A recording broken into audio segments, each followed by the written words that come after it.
In December of 2010, the self-immolation of Mohamed Bouazizi served as a catalyst for a revolution in Tunisia that would spark similar movements across the Arab world.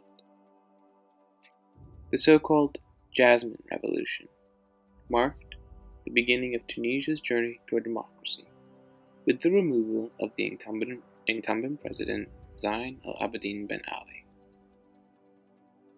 Though the process is ongoing, Tunisia is the only country in the Middle East which is considered fully democratic. Bouazizi's actions inspired protests throughout the country. The historically marginalized southern part of the country began to mobilize and voice their opposition towards the actions of Ben Ali. The demonstrations eventually reached the capital city of Tunis.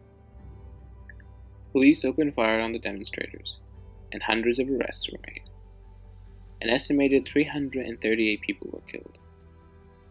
The army was ordered to fire upon those protesting, but reportedly refused to do so. On January 14, 2011, President Zine Al Abidine Ben Ali, who had been in power since 1987, fled from Tunisia to take refuge in Saudi Arabia. Leading up to and immediately following Ben Ali's exile, three major groups arose as having the most influence. The first were the labor union federations, which first managed to bring the protest from the obscurity of Sidi Bouzid to Tunis, and continued to intervene at crucial times. Ennahda, an Islamist party that was able to reconstitute itself rapidly after the collapse of the regime. And finally, a relatively small group of aging political veterans who were able to build on a romanticized image of Tunisia's early post-independence period to rally much of the opposition, portraying themselves as the heirs to a democratic and enlightened political tradition. Following Ben Ali's departure for Saudi Arabia, Mohamed Ghannouchi, who had been prime minister under Ben Ali, assumed the role of head of state. It was not long before protests forced him out of office as well. Beji Caid Essebsi, an elderly statesman who had held positions in government under the two previous presidents, served as interim prime minister until a National Constituent Assembly was elected in October 2011. The assembly was charged with drafting a new constitution and forming a new government, as well as acting as a legislator in the interim. These elections were hailed as the first multi-party, free and fair elections in Tunisia. The Islamic Ennahda party won the majority of the seats and entered into coalition with two smaller, more left-leaning parties. Throughout Ben Ali's tenure as president, Ennahda was outlawed, as a part and members and supporters were particularly targeted by the security forces. In January 2014, the Assembly overwhelmingly voted to approve a new constitution, which was praised by the international community for its commitment to democracy and civil liberties. The path to consensus was far from smooth.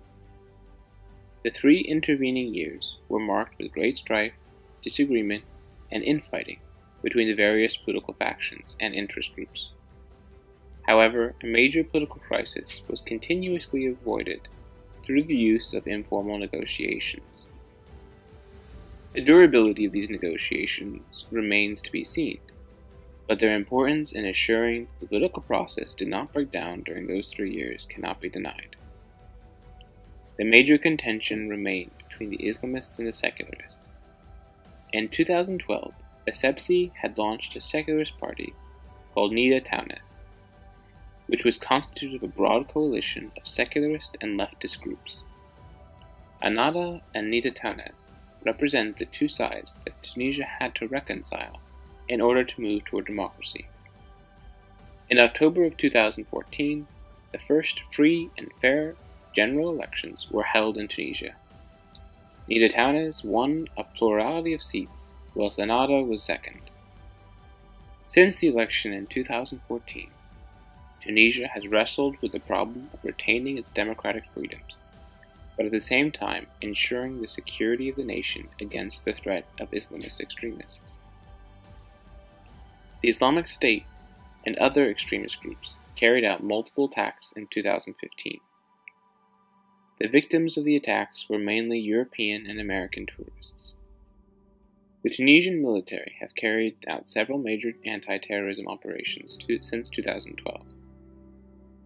In addition to the threat posed by the Islamist extremists, Tunisia must also contend with rising levels of unemployment, poor economic performance, and political disaffection felt in the poorer parts of the nation.